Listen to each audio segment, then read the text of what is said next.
All right, this is Ryan at RSRollingClassics. Um, this is the new flex plate. Underneath it, you can see it's smaller. That's the 10.5. The bolts are going through the 10.5. I got 3 actually flex plates here. 1, 2, 3. You can see the holes. So they line up. This is what I was telling you. This is for the bolts, the 4 bolts. Yeah. And so you can see where and then right off to next to them, that's where your drain plug goes. And I dry fitted it on the transmission. And it does exactly that. So the flex plate fits the torque converter and will bolt up to the back of my crankshaft because the old one is what I had on it. And I took it off. The new one's actually the second one down. And since I left the bolts in it, you can tell that the pattern's correct. It'll go on. I even measured the holes are the same. I went as far as checking the torque converter, the back of the crankshaft. The torque converter has a nub on it, if you go back and look. And the back of the crankshaft has a hole in it, and it fits in there fine. So, all that works. So,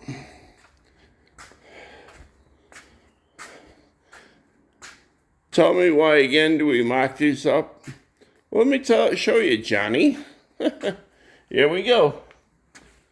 All right, one thing is another. All right. So you can tell with the transmission on there, I got room between my oil pan and this. Even if you snugged it down, it's not going to touch. So it's got room, and then the transmission can still go up some. But if you look way in the back, so I love the flashlight. Oh, look at that. I got bolts holding the transmission onto the back of this engine case. Yeah. So, why are my starter holes not lining up? That's awesome. That bolt right above it, right there. If you zoom in on it, I have a bolt coming through the back. But then you drop down to where the starter goes, and no, that don't line up. The bottom one, I know you really can't see it, but that one doesn't line up either. Look at that. You see that? It's kind of hard to tell. But anyway, yeah, you can kind of make it out. It doesn't line up. So the starter holes don't line up with that plate, the one that I put with a little bit of stuff on it. Okay, let's look back here. That has a bolt in that hole. That fits. Yeah.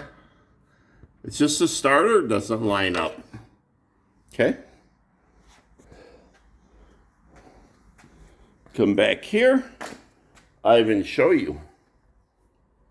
We've got the transmission up.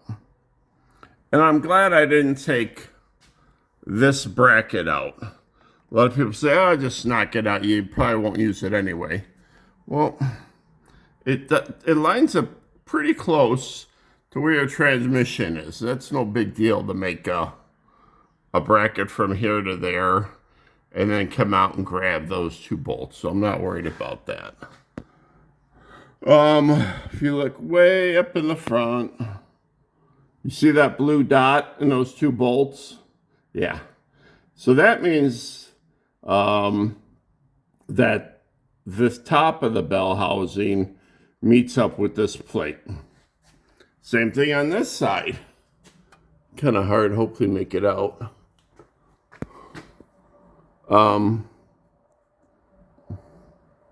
Where am I looking? There's a blue dot up there. You see that? Hard to make it out. But that thing's in there. It's in the hole. And that bolt is secure to the back of the engine. So what do I do? Well, it has to do something with having I'm guessing has something to do with having a 10-inch flywheel, or 10.5-inch, as opposed to a 1/2-inch flywheel, as far as that plate goes. Because that would move the starter closer or further away.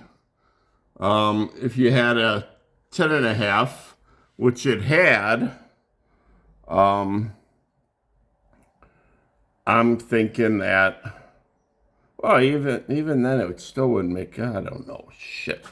Anyway, the thing is, maybe they had, because when the engine came in, it had a 10.5-inch flex plate, and it had that plate on the back. So that probably matched up to a 10.5-inch torque converter, which I brought it back to original 11.5. But now I'm thinking that plate was designed for a 10.5-inch flex plate and brought the starter closer. Yeah. So if I do an 11-inch flex plate, I'm going to have to get a bigger plate in the back to swing the starter out and grab that, because it doesn't affect the top of the C4 transmission. That makes sense. Only the bottom where the starter is. So that plate that was in here, that came with the motor and the 10.5-inch flex plate, was right. You could put a starter in there. But as soon as you made the flex plate bigger, the plate had to be bigger to accommodate, the 11.5 and bring the starter out further. And everything else will still match up. So there you go. I was kind of starting to think I may have to change bell housings, but I don't think so. I don't think so. Because the bell housing up top works. Everything up top works. It's just down here by the starter. So let's just go with that for now. I have to do some homework. Okay, so let's just do that. I'm going to see what goes on. But right now I'm going to research it. You can tell that the transmission's in nicely. Something else I wanted to do, and it was a good idea, but another YouTuber that, oops, banging my head on the torsion link. I kind of dipped this down a little bit, no big deal, because I don't want to take this nub off, and I just want to be able to push this back without hitting anything. So let's just leave that the way it is. Once you cut stuff off, you can't put it back on, really. The only thing I want to do is possibly notch out here, so when I go to put the nuts on to nut the torque rink or the flex plate to the torque converter, I'll have an area to put a wrench up in there and get the nuts on and be able to torque those in. Another YouTuber said they wish they had done.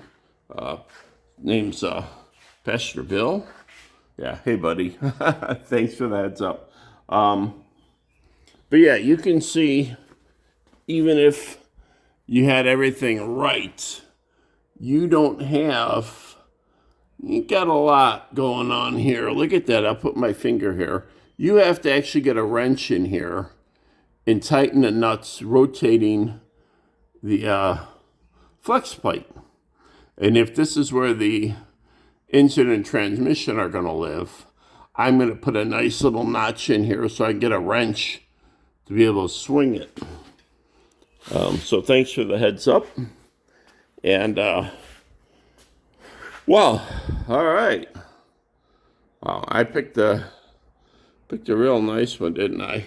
But the transmission is tipped down just a little bit, which is fine. After everything's said and done, I should be able to tip it up a little more. You only need like a 5-degree down in the back of the engine. The transmission can be down a little bit, but you can't have a straight drive shaft from, you'll see. And it's not, there's no way it'd be straight. Going from your back drive shaft to the back of the transmission you want. It has to be off a little bit to get those bearings to work. 5 degrees at least, because if you don't, it won't engage the bearings. Okay. I'll leave you with a shot of, I don't know. Anyway, and then I'm gonna put this on. I'm gonna put my little piece on. Just get it out of the way. All right. I'll keep you posted.